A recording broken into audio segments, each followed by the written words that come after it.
E só para trazer um contexto, o apóstolo João já estava muito idoso. E todos os outros apóstolos já haviam morrido de diversas formas, sempre pelo mesmo motivo, pregar o evangelho de Cristo. A igreja estava passando por uma fase de imensa perseguição. Então, o apóstolo João, aquele mesmo que recostava no ombro de Jesus, ele aqui estava no fim do seu ministério, digamos assim, isso porque a gente sabe quando ele finalizou o ministério, mas ele não sabia. E ele já tinha várias vezes quase sido morto. Sim.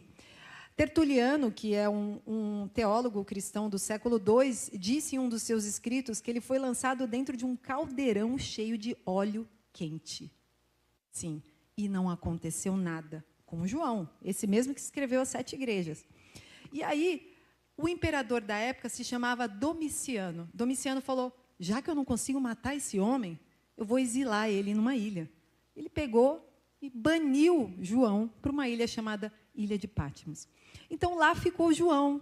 Provavelmente ele chegou achando que tinha acabado, né? Ele chegou ali cheio de dor, achando que agora a minha voz, enfim, será calada. Mas é muito interessante que quando todas as portas aqui na terra se fecham, para mim e para você, o céu se abre. E foi isso que aconteceu com João, na Ilha de Patmos. O céu se abriu, Jesus apareceu para ele e diz assim, vem para cá, que eu quero te contar as coisas que acontecerão no tempo do fim. E aí ele começa a relatar sobre as 7 igrejas. As 7 igrejas são incríveis, por quê? Elas têm direcionamentos inúmeros, e o pastor Rafael falou muito bem sobre isso semana passada. As cartas em si, elas estão falando para igrejas que realmente existiram, e hoje, se você for estudar historicamente, todas essas cidades que se encontram na Turquia, no país da Turquia, elas existem hoje. As igrejas não existem mais, mas existem algumas ruínas. Então, você encontra, quem já foi, né, para a Turquia, teve esse prazer de conhecer a rota das 7 igrejas, consegue ver ali algumas ruínas. Então, estava sendo direcionado historicamente para igrejas que existiam. Porém, essas cartas não eram apenas para essas igrejas, porque não existiam só 7 igrejas. Você nunca se perguntou, e a igreja de Corintos? Tinha tantas outras igrejas, mas Jesus, na verdade, quando ele coloca o número 7, ele aponta sempre para algo. Os números na Bíblia têm uma simbologia incrível, e o 7 está falando da totalidade, é uma totalidade da igreja. Então, também está falando para a igreja Lugares Altos. Amém?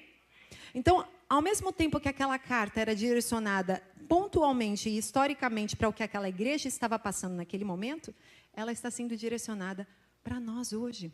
E lembre-se, a igreja ela é espiritual. Por mais que nós estejamos aqui numa igreja, num lugar fechado, que a gente se ajunta para falar da palavra de Deus, esse ajuntamento é chamado de igreja. Não significa que nós aqui somos a única igreja. Nós fazemos parte do mundo espiritual que nós não podemos enxergar.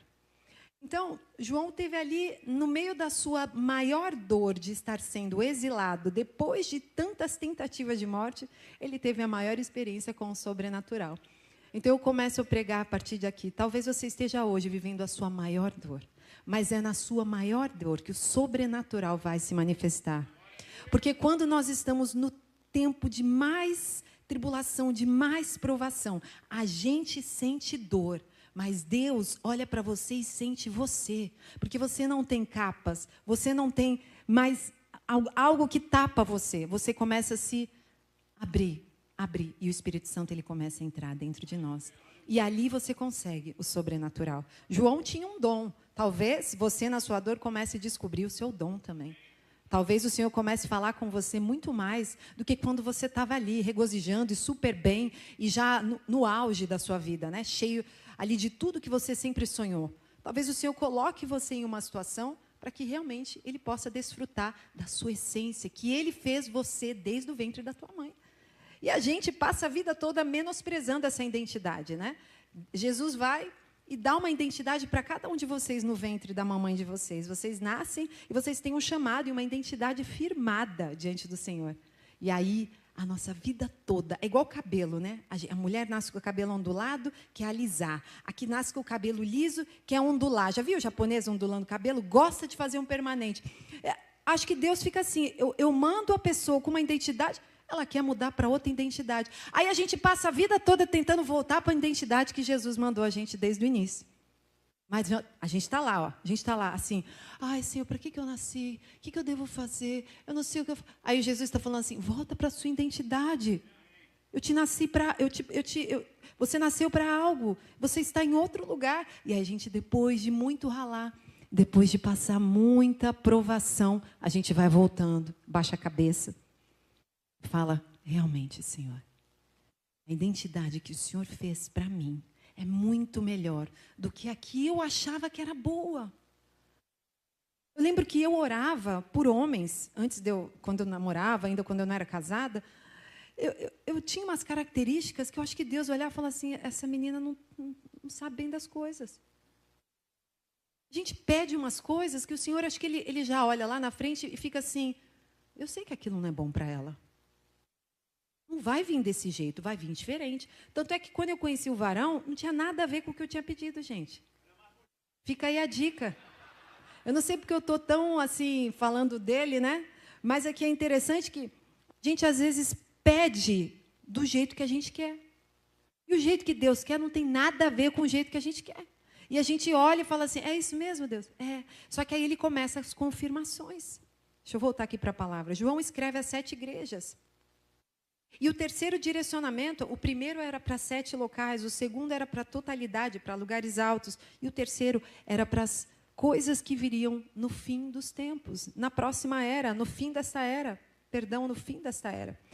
Então eu quero que vocês abram comigo Apocalipse capítulo 2, versículo 8, nós vamos ler a carta à igreja Esmirna. Diz assim, ao anjo da igreja em Esmirna, escreva, estas são as palavras daquele que é o primeiro e o último, que morreu e tornou a viver. Conheço as suas aflições e a sua pobreza, mas você é rico. Conheço a blasfêmia dos que se dizem judeus, mas não são, sendo antes sinagoga de Satanás. Não tenha medo do que você está prestes a sofrer. Saibam que o diabo lançará alguns de vocês na prisão para prová-los. E vocês sofrerão perseguição durante 10 dias. Seja fiel até a morte, e eu lhe darei a coroa da vida. Aquele que tem ouvidos, ouça o que o Espírito diz às igrejas. O vencedor, de modo algum, sofrerá a segunda morte.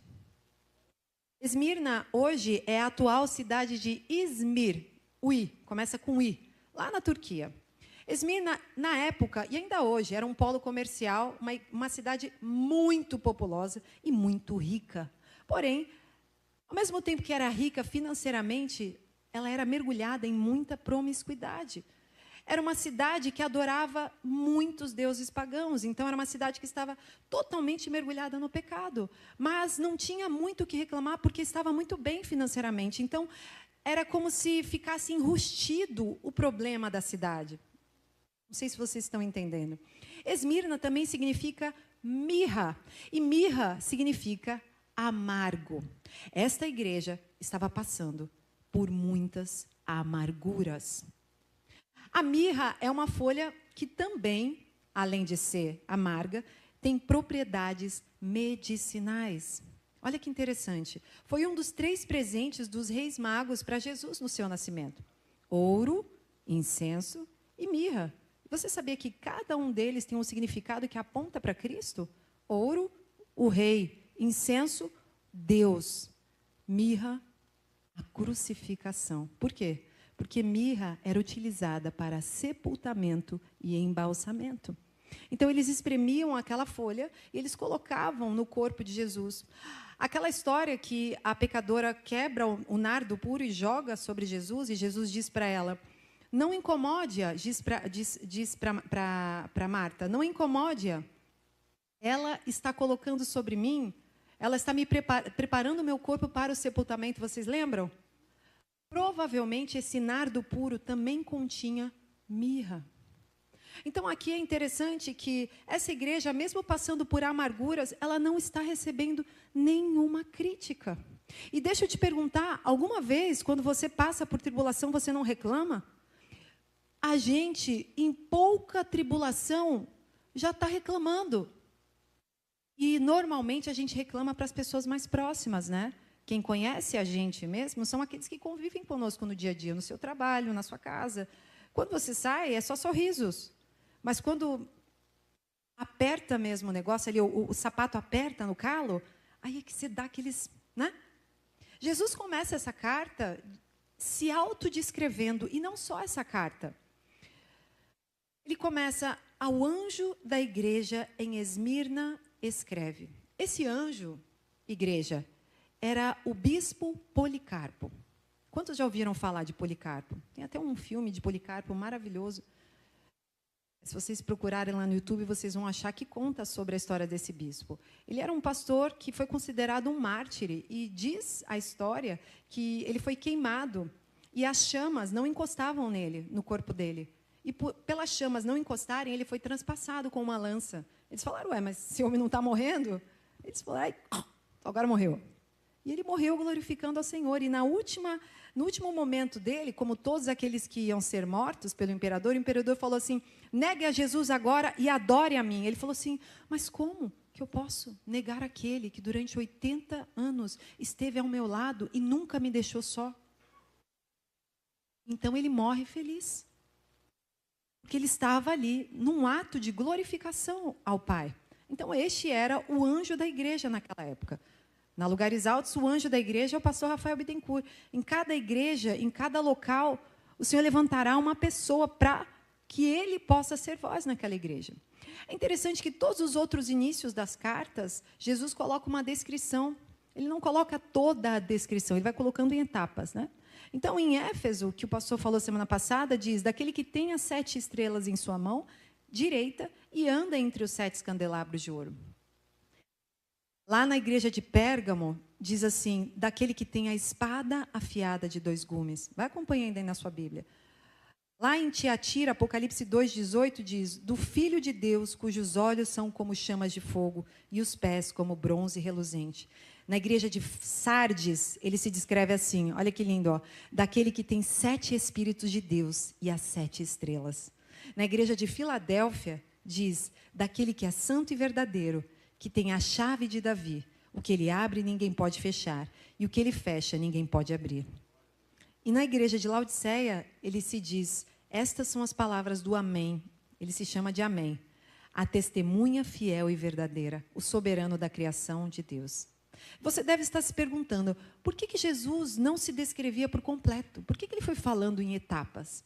O primeiro motivo é que a igreja não é feita por placas, foi o que eu falei no início. Embora nós tenhamos uma placa para Jesus, para Cristo, que é o nosso cabeça, ele quer que nós estejamos sempre unidos no mesmo propósito. E o propósito é sermos corpo dele. Então, este é o primeiro motivo. Apenas na totalidade da igreja que Jesus se manifesta por completo. E o segundo motivo é: Jesus se comunica com cada igreja conforme a sua necessidade. E Jesus se comunica também com você conforme a sua necessidade. Amém? Então, o que o Senhor está ministrando assim para nós nessas igrejas é que em cada lugar Ele sabe que você necessita de algo. E aqui eu começo os 7 tópicos que o Senhor ministrou sobre o meu coração, sobre essa palavra, e você pode anotar aí no seu caderno, no seu celular. O primeiro tópico é: Deus fala conosco conforme a nossa necessidade. Você pode achar que você é muito especial porque a sua necessidade é realmente muito grande. O Senhor sabe qual é a sua necessidade. O Senhor conhece a sua dor. Ele sabe exatamente aonde você está sofrendo e o que você precisa ouvir diante disso. Quando Moisés recebe um chamado para libertar Israel, ele pergunta para Deus: como eu devo te chamar para o povo? E o Senhor diz para ele: diga que eu sou. E aí Moisés vai lá e, ok, eu sou. Mas por que Deus falou para Moisés que ele era o eu sou? Porque Deus é o eu sou para cada um de nós. A sua necessidade é outra, diferente dela, que diferente dela. Se você veio precisando de cura, Ele é o Jeová Rafá. Se você veio precisando de provisão, Ele é o Jeová Jirê. Se você veio precisando de paz, quantos de nós precisam de paz?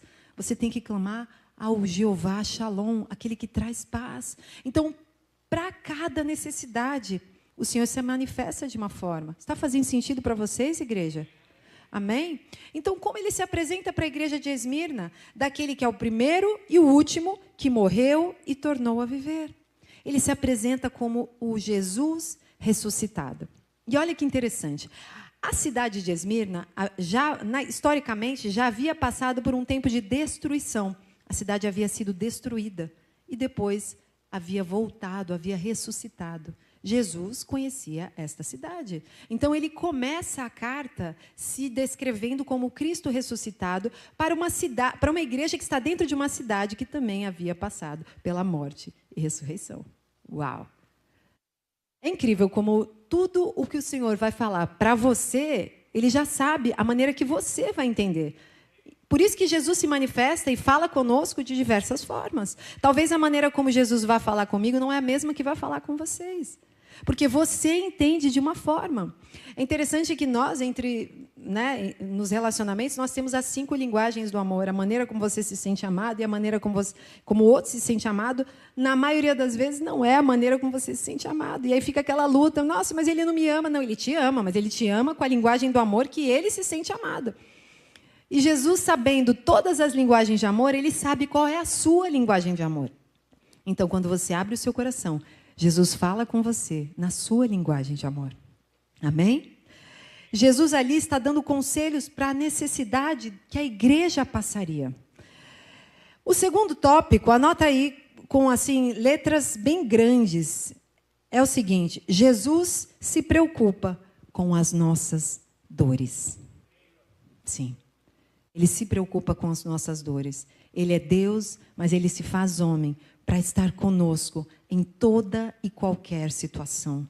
Não importa a dor que você, como pessoa, esteja passando ou que a igreja esteja passando.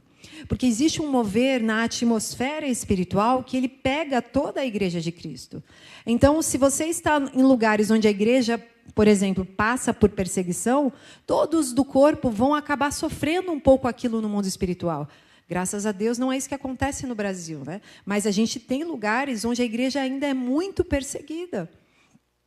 Por isso, Jesus começa dizendo: aquele que foi morto e voltou a viver. Quem nunca passou por dores? Quem nunca, nenhum de nós, passou por injustiça, situações onde você se depara e fala: mas por que isso está acontecendo comigo? Eu não fiz nada de mal para ninguém. Deus conhece essa dor.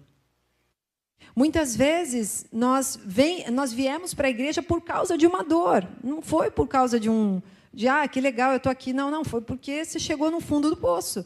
E que bom que você encontrou a igreja de Cristo, que bom que você encontrou aquele que é o cabeça, que é Jesus. Porque só nele a gente tem a salvação, só nele a gente tem as respostas para sair desta dor.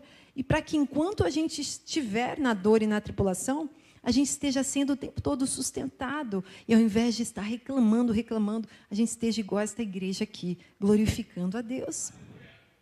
Jesus nunca vai pedir para você passar por algo que ele já não tenha passado. Jesus passa pela morte e pela ressurreição. Jesus é crucificado e Jesus sofre em todo o tempo. E nós queremos seguir a Cristo e não ter nenhum tipo de sofrimento. Enquanto que, na verdade, Jesus está querendo dizer assim: eu estou te preparando, eu estou te encorajando, igreja de Esmirna. Eu estou te encorajando para aquilo que você vai passar. Porque nada que você vá passar, o Senhor não está te preparando e te alertando antes. Nós estamos sendo preparados dia a dia. A gente só precisa estar atento ao que o Espírito está nos dizendo. Porém, nem sempre o encorajamento de Deus é do jeito que você gostaria. A intenção de Jesus com as cartas para as 7 igrejas é de exortar, edificar, fazer elogios e críticas. Apenas 2 das 7 igrejas não receberam críticas: Esmirna e Filadélfia. Então, é uma carta que é mais direcionada para conselhos de encorajamento. É como se Jesus estivesse dizendo assim: eu vou te ensinar como passar por esse problema. Quantos aqui querem saber como passar pelos problemas? Jesus está dizendo assim: eu quero te ensinar como você vai atravessar esse vale. Que vai ter. Ah, Senhor, por que eu não peguei uma palavra mais fácil, Jesus? Fica ligado que o Senhor vai falar com vocês, querido. É muito difícil entendermos o encorajamento quando a carta fala sobre morte. Que morte? Morte para nós é o fim de tudo, acabou tudo, morreu, acabou. Mas na carta que fala ser fiel até a morte, é a carta que não tem crítica e é a carta onde tem maior encorajamento. Quando lembramos da história de Jesus, quando ele pergunta para os seus discípulos, quem vocês dizem que eu sou? Vem Pedro, o colérico, aquele que quer responder sempre primeiro, tipo o meu amigo aqui, o William, diz e fala assim, tu és o Cristo, o Filho do Deus vivo. Jesus olha para ele e fala, muito bem, Pedro, parabéns. Não foi carne nem sangue que te revelou, mas foi o nosso Pai que estás no céu. E Pedro, né? Uau, agora eu estou bem, né? Jesus me elogiou. E aí Jesus continua contando uma história para os discípulos. E ele diz assim, o que vai acontecer comigo é o seguinte, eu vou morrer, depois eu vou ressuscitar no terceiro dia. Pedro vem correndo e fala assim, não, Senhor. A palavra diz que Pedro repreendeu Jesus. Não, Senhor, o Senhor não vai morrer. Para com isso. Em outras palavras, Pedro estava dizendo assim para Jesus, melhora essa vibe aí, vai, Jesus. Está meio bad hoje. Claro que o Senhor não vai morrer. O Senhor é filho de Deus. Como que tu vai morrer? O que Jesus fala para ele? Para trás de mim, Satanás. Não seja pedra de tropeço para mim. O encorajamento humano não é o mesmo de Jesus. Enquanto Pedro estava achando que estava encorajando Jesus, Jesus está dizendo assim, eu não preciso de encorajamento para isso. Por que que para você, eu sofrer, eu morrer, é uma coisa ruim? Uau. Ah, Senhor. Então, o que acontece? Essa igreja de Esmirna, provavelmente ela queria ouvir o quê, gente? Vamos imaginar? Esmirna, vai ficar tudo bem. Vocês estão sendo perseguidas, mas olha, vai ter uma válvula de escape, vai dar tudo certo. Tudo vai acontecer bem. Você não vai passar por nenhuma tribulação. Mas não era bem isso, né? Não era bem isso, era o contrário, é ser fiel até a morte. E aí ele dá um descanso no final. E te darei a coroa da vida. Muitas vezes, o encorajamento de Deus não é o que você precisa e nem o que você quer ouvir. A gente precisa decidir se a gente quer ouvir um conselho que traga uma mudança ou se a gente quer receber bajulação. Sabe? Passa a mãozinha assim na cabeça, na sua assim, ó. Ai, tadinho dele, tadinho dela, está passando tanto sofrimento, né? Pois é. Você quer receber um conselho que te traga para o lugar certo, ou você quer receber uma bajulação que te faça permanecer eternamente como uma vítima paralisada? Com certeza, Esmirna preferia ouvir, vai ficar tudo bem, mas ela precisava ouvir a verdade. A palavra diz que Jesus venceu o mundo, e como ele venceu o mundo? Morrendo. Eu te digo, precisamos vencer o mundo também. E como a gente vence o mundo? Morrendo. A gente morre para nós mesmos, a gente morre para a nossa vontade, a gente morre para o pecado, porque se a gente não morrer para nós mesmos e para o pecado, a gente não é discípulo de Jesus. O que um discípulo faz, minha gente? O discípulo segue o seu mestre. Se o meu discípulo, se o meu mestre é aquele que foi crucificado, carregou sua cruz, eu preciso, no mínimo, ficar olhando para ele e falar assim, Senhor, eu preciso ser parecida contigo, me ajuda. Precisamos aprender a viver a vontade de Deus. Está cada vez mais difícil, minha gente. Deixa eu falar para vocês. E vai ficar cada vez mais difícil. Por quê? Porque nós vamos nos tornando minoria. Enquanto o mundo mostra para vocês as suas vontades sendo todas afloradas, Jesus está dizendo, não! Vocês estão no mundo, mas vocês não são do mundo. E é tão lindo quando você volta para aquele lugar da identidade, quando você se instala de novo nele, você faz, ufa, aqui tá bom. Nesse lugar da identidade de Cristo, mesmo que venham dificuldades, tristezas, situações, tribulações, você vai estar glorificando ao Senhor o tempo todo. Um dia essa perseguição pode chegar. Mas calma, a gente fala de escatologia um outro dia. No Brasil, a gente não vive ainda a morte. Graças a Deus, né? Mas pode ser que um dia chegue. Pode ser que um dia não seja mais permitido pregar o Evangelho. Pode ser que os nossos filhos não possam mais pregar o Evangelho. Não possam carregar suas Bíblias. Ou, como na China, o Evangelho seja um pouquinho modificado. Você até pode carregar uma Bíblia, mas é uma Bíblia que eles te dão. Uma Bíblia que seja modificada em algumas coisas. Para dar adoração à autoridade do país. Mas, graças a Deus, a gente ainda tem a possibilidade de adorar o Senhor em todo o tempo. O versículo 9 diz: conheço as suas aflições e a sua pobreza, mas você é rico. Terceiro tópico que o Senhor ministrou no meu coração: o que vale é o relatório do céu e não o da terra. Esmirna era uma igreja rica para Deus, mesmo sendo pobre na terra. Apesar de Esmirna estar situada em uma cidade que era rica, muito rica. Ou seja, era para ser uma igreja rica, né? Os membros, a maioria acho que era rico, mas não, era uma igreja pobre. Eles tinham uma pobreza física, talvez eles não compactuavam com nada do mundo. Eles não permitiam entrar nada do mundo, eles bloquearam, eles falaram assim, aqui não entra. Porém, eles estavam colocando muita riqueza no céu, muita, num nível que nenhuma das outras 7 igrejas conseguiram. Porque mesmo a segunda igreja que recebe elogio, Filadélfia, não é esse tipo de elogio que ela recebe. É interessante como, quando nós olhamos para Esmirna, a gente só fica com uma repulsa de ser fiel até a morte, perseguição, não, por que tem que passar por isso? Que medo.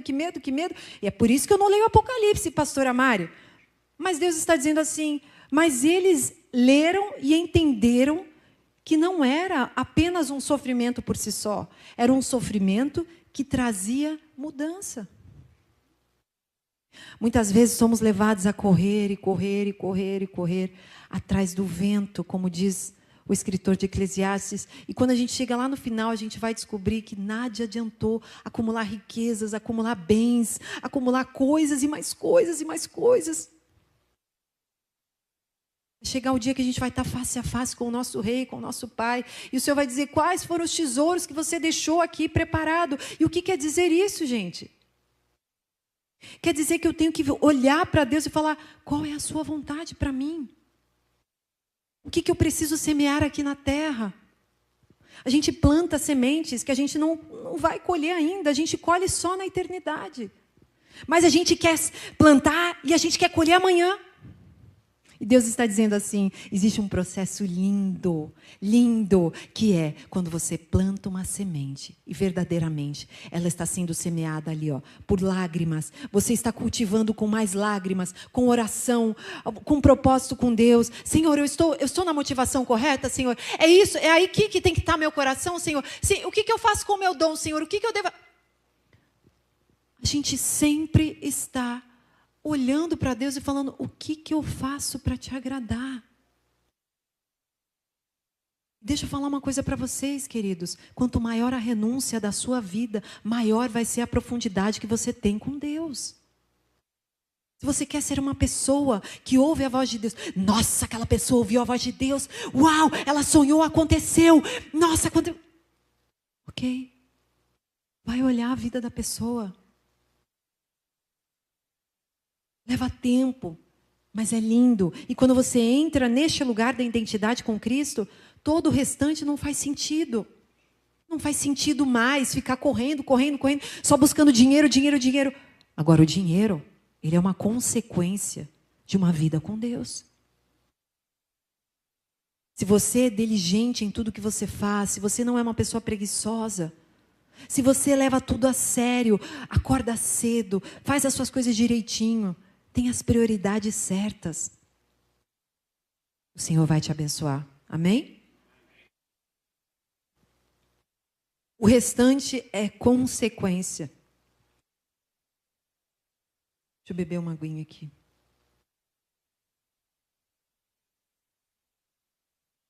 Não tem nada aqui. Meu marido tomou tudo. Bota aqui um pouquinho. E pode aumentar um pouquinho o ar, gente? Agora ficou quente, né? Tá quente aí? Não.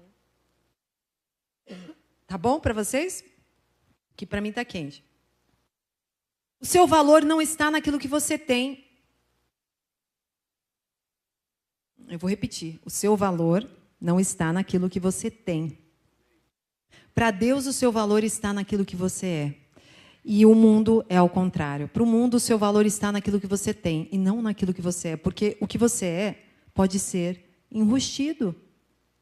Você pode enganar pessoas na rede social, você pode enganar pessoas na rua. É muito fácil enganar. Aliás, o diabo é o rei da mentira. Então, ele sai enganando. Esse é o papel principal dele para a humanidade.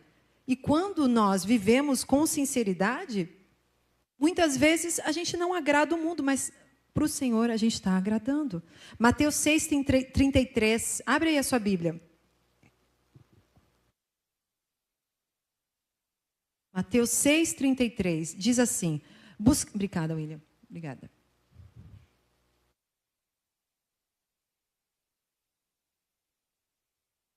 Diz assim: buscai em primeiro lugar o reino de Deus e a sua justiça. E as demais coisas. As o quê? As demais coisas serão acrescentadas. Então, tudo aquilo que nós vamos ganhar e receber do Senhor, da semeadura que nós fazemos, porque a gente colhe aquilo que a gente está plantando hoje. Se você está plantando hoje, ser diligente, estar ali trabalhando todos os dias, estudando, você é uma pessoa estudiosa, você pega aquele seu dom e você está...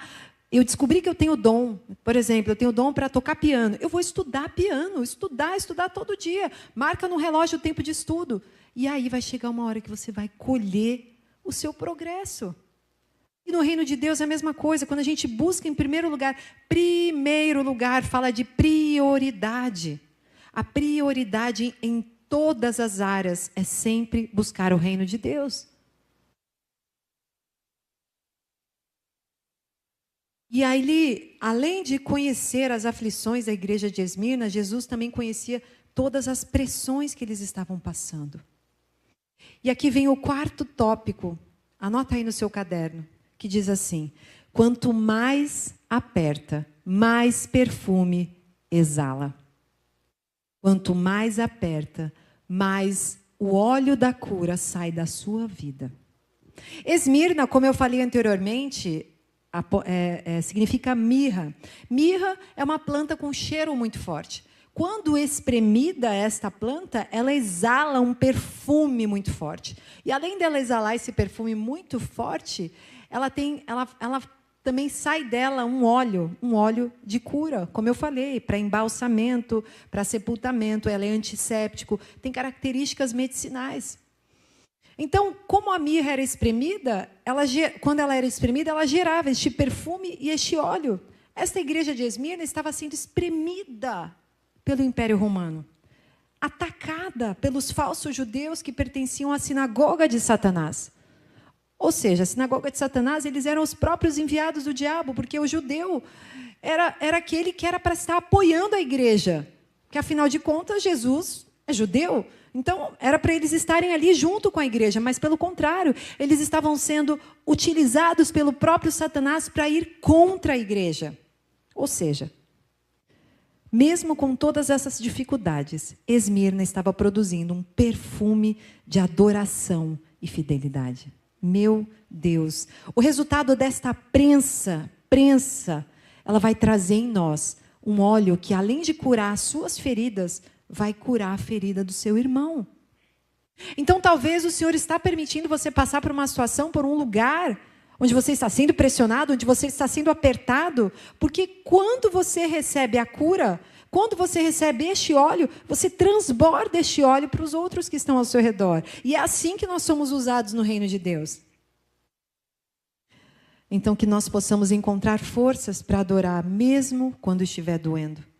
Mesmo quando nada estiver acontecendo.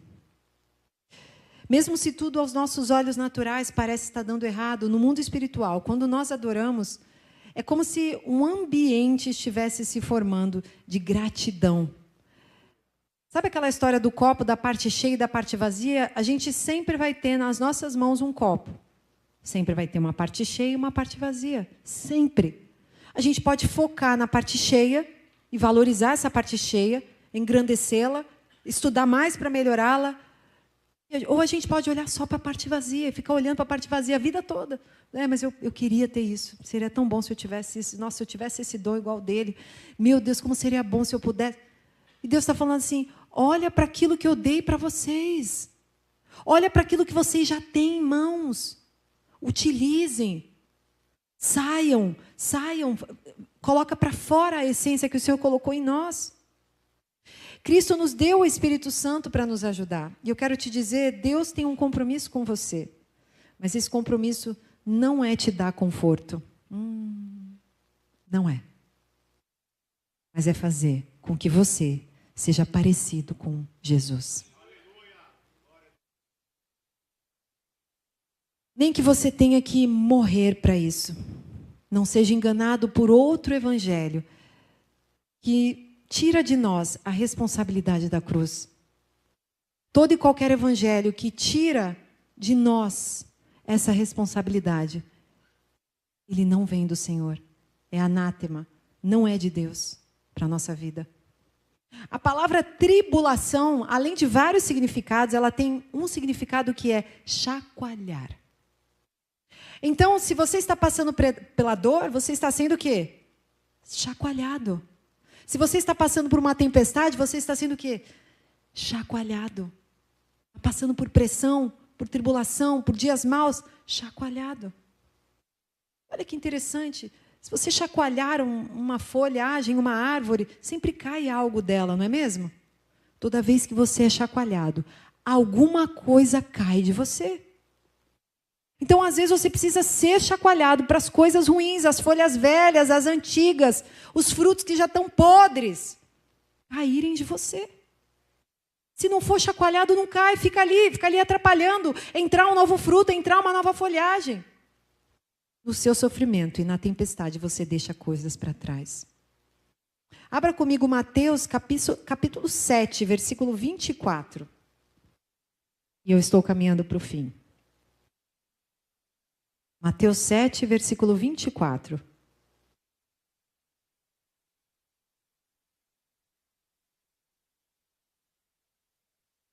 Que diz assim: portanto, quem ouve estas minhas palavras e as pratica, é como o homem prudente que construiu a sua casa sobre a rocha. Caiu a chuva, transbordaram os rios, sopraram os ventos e deram contra aquela casa. Mas ela não caiu, porque estava alicerçada na rocha. Eu preciso te dizer, querido e querida do Senhor, que apenas aquele que estiver bem alicerçado nessa rocha, que é Jesus, vai conseguir segurar a sua estrutura na hora da tempestade. O que sustenta o seu casamento não é o seu shape bonito, não é as suas roupas bonitas, não é o carro de marca, a bolsa de marca, o perfume caro que você comprou nos Estados Unidos. O que sustenta o seu casamento é o invisível, é o que ninguém está vendo, é a sua raiz, é a fundação. De repente você está até passando necessidade do casamento e tentando melhorar por fora, só por fora, e o Senhor está falando assim, melhora a fundação, aquilo que ninguém está vendo. Vai lá, joelho no chão, tranca a porta, deixa ninguém ver, chora na presença de Deus. Eu costumo dizer que se você já passou uma semana sem dar uma chorada na presença de Deus, já começou a esfriar. Tem que chorar, gente. Tem que chorar, Senhor, me perdoa, Senhor, por que eu falei assim? Senhor, me ajuda a melhorar. É assim que o Espírito Santo vai nos lavando, nos purificando e tentando melhorar a fundação. Invista na fundação. Dá mais trabalho construir aquilo que ninguém está vendo. A gente gosta de construir aquilo que as pessoas estão vendo. Mas a fundação ela é mais demorada, às vezes, do que o que vai levar, vai para o alto.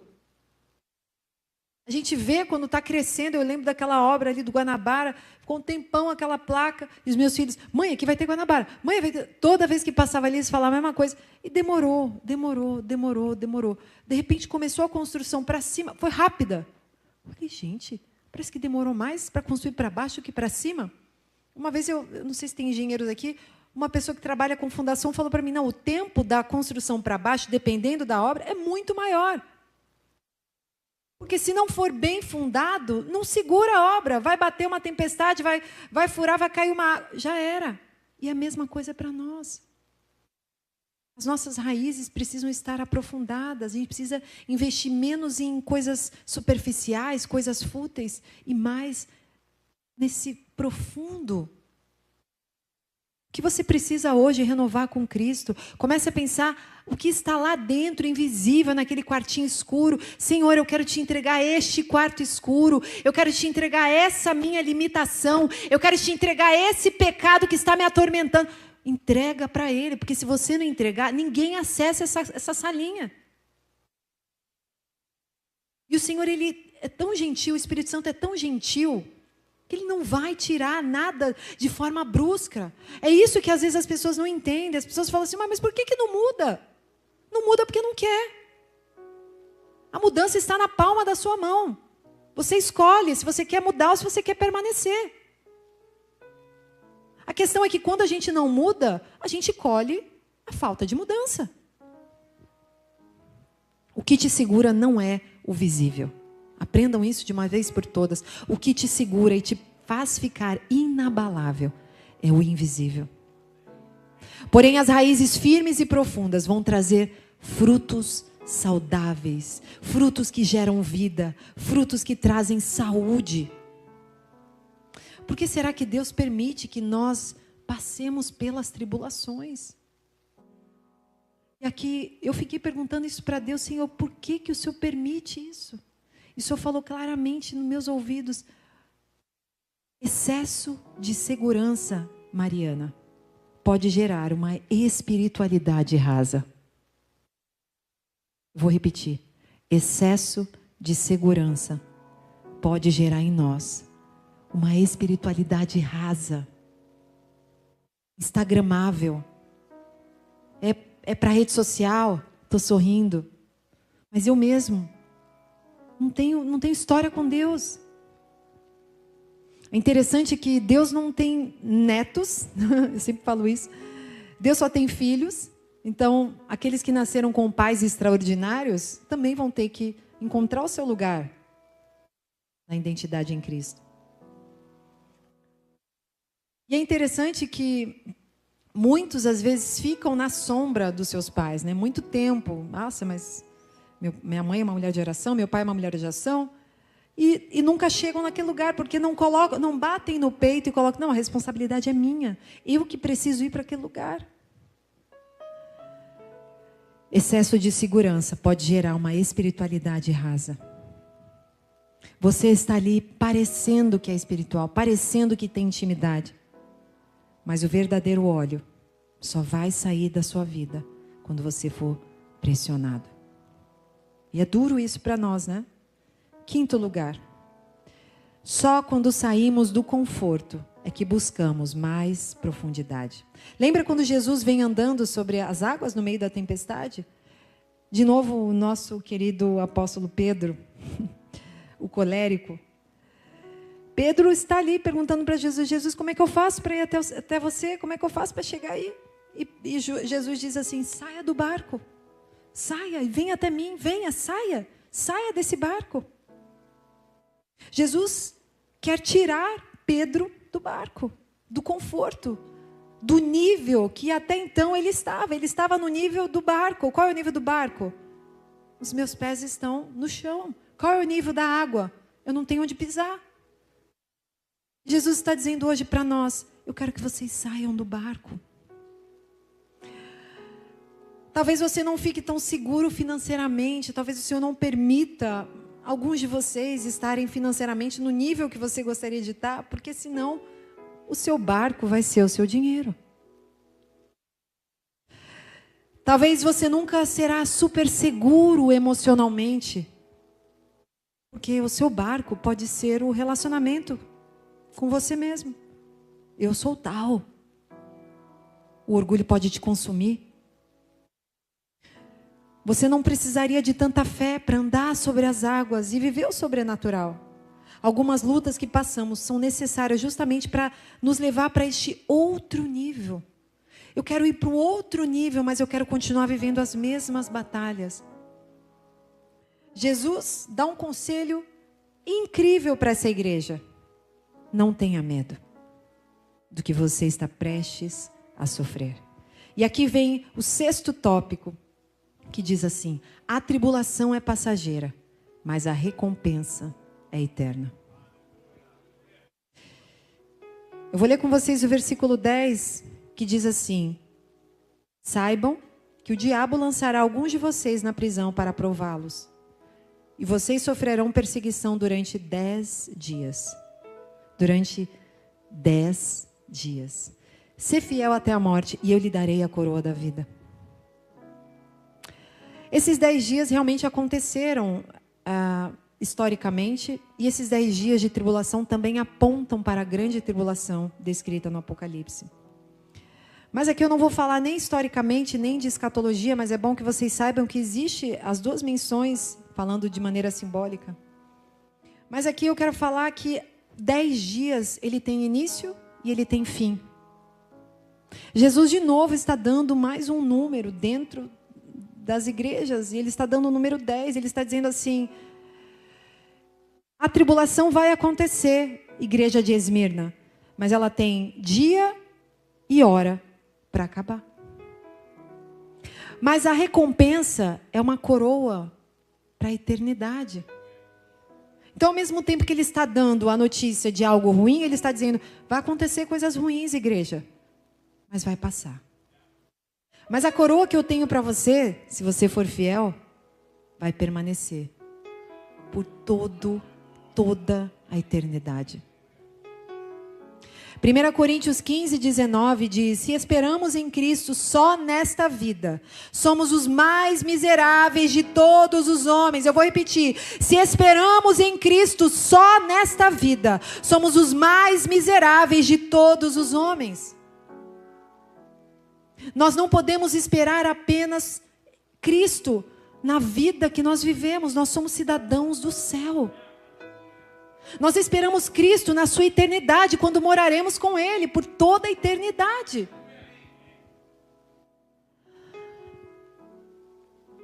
A perseguição existe, mas ela tem dia e hora para acabar. Existe a história de um rei rico que ele quis escrever na sua coroa uma frase. E ele chamou seus discípulos e falou assim: o que eu posso escrever na minha coroa? O dia que eu estiver muito bem, você vai me mostrar essa coroa. O dia que eu estiver muito mal, eu quero olhar para aquela frase, para eu voltar para o eixo. E ele ficou ali pensando e matutando: que frase que eu coloco nessa coroa? E a frase que ele decidiu colocar foi: vai passar. Porque quando ele estivesse num dia muito bom, se sentindo no auge, todo orgulhoso daquele, uau, aquilo que eu fiz, aquilo que eu ganhei, olha quantos reinos, olha quantas terras, vai passar. E quando ele estivesse mal, sofrido, agoniado, tudo deu errado, mas tudo deu errado sim, ó, vai passar. Deus está dizendo para a igreja de Esmirna: são só 10 dias, vai passar. Mas enquanto você estiver seguindo os meus mandamentos, aquilo que eu estou indicando, você vai carregar uma coroa que te leva para morar comigo por toda a eternidade. Gente, se tem coisa mais maravilhosa do que essa, eu não sei. Nada dura para sempre, nada. Nenhum relacionamento vai durar para sempre. Nenhum objetivo que você está agora aí, ó, nada dura para sempre, nada.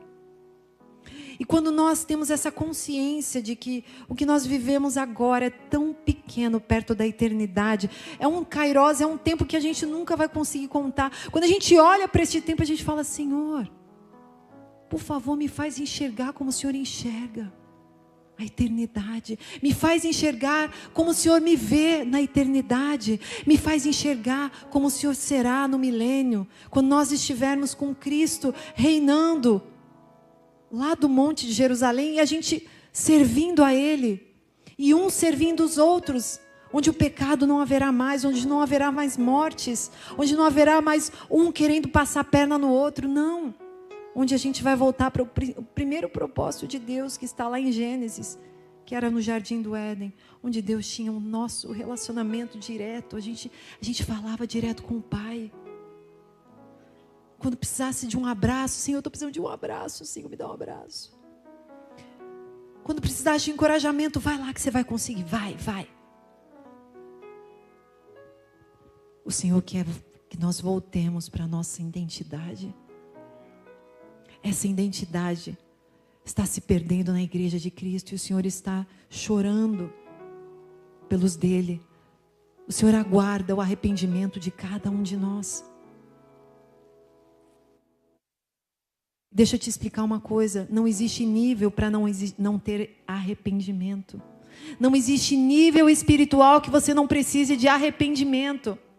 A partir do momento que você diz para si mesmo, eu não preciso de arrependimento, eu estou super bem. Você precisa começar a rever a sua vida. Nós todos somos necessitados da glória do Senhor todos os dias.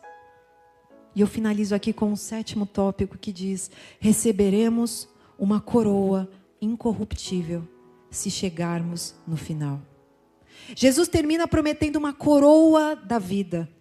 Lá na cidade de Esmirna havia um ginásio de atletismo e o vencedor ganhava uma coroa de louros, aqueles louros assim, tipo umas plantinhas assim de lado. Jesus está prometendo uma coroa muito melhor do que a coroa de louros, mas lembra que Jesus fala a linguagem da igreja? Então Jesus está dizendo assim, sabe o que vocês estão vendo aí no ginásio esportivo, as competições, essa coroa que eles estão dando? Então, eu dou uma coroa também, mas a minha coroa não é como a deles, a minha coroa é uma coroa que leva para a eternidade. Jesus está de novo falando a linguagem da igreja. Tiago 1,12 diz: bem-aventurado o homem que suporta a tentação, porque quando for posto à prova, receberá a coroa da vida, a qual o Senhor prometeu aos que o amam. Bem-aventurado seremos cada um de nós. Que hoje possamos ouvir a voz do Senhor, que hoje possamos ter a certeza de que Ele se preocupa com a nossa dor. Ele se preocupa muito mais do que qualquer pessoa que está do seu lado. Que hoje possamos ter a certeza de que o céu se abre quando todos te rejeitam na terra. Você pode ver todas as portas fechadas, todas. Quando você olhar para o céu, fala: Senhor, o Senhor vai abrir a porta. Ele vai te mostrar coisas que você ainda não conhecia. Se você está sendo pressionado hoje, aprenda a liberar este perfume suave de adoração. Por isso, saia do conforto cada vez mais e comece a buscar mais e mais intimidade. Faça algo que tire você do seu conforto. Se desafie. Você sabe que a gente se acostuma muito fácil. Muito fácil. E às vezes nós nos acostumamos com coisas que não são boas. Só que a gente está tão acostumado, porque no início a gente fazia e aquilo foi ficando ruim. E o Senhor está falando assim: não, mas eu quero que você saia disso, saia desse conforto. Você fala assim: não, Deus, mas está tão bom aqui. O Senhor fala: mas eu vou te levar para um lugar que vai ficar melhor ainda. Mas é difícil a gente levantar, pegar a nossa maca e andar. É muito mais fácil permanecer sentado o tempo todo ali parado, falando assim: não, mas olha, todos eles vão lá e quando sacode as águas, quando balança as águas, entra alguém, já recebe, e não dá tempo de eu entrar. E Jesus está falando assim: mas levanta.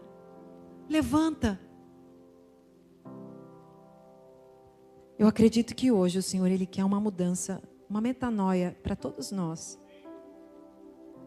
E a pergunta que eu queria que vocês abaixassem a cabeça de vocês, fechassem os olhos.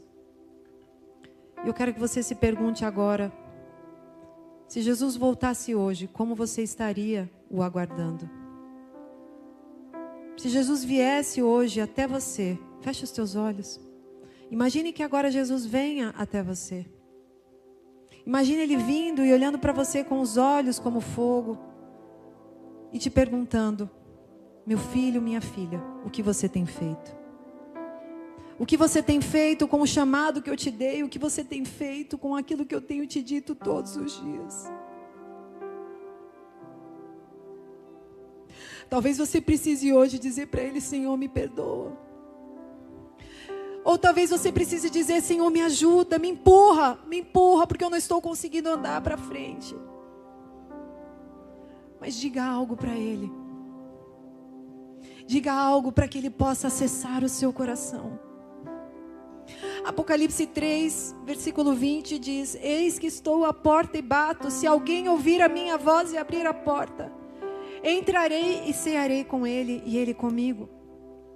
Ao vencedor darei o direito de sentar-se comigo em meu trono, assim como eu também venci e sentei-me com meu Pai em seu trono. Será que se Jesus hoje bater na sua porta, Ele vai encontrar lugar para cear com você, querido?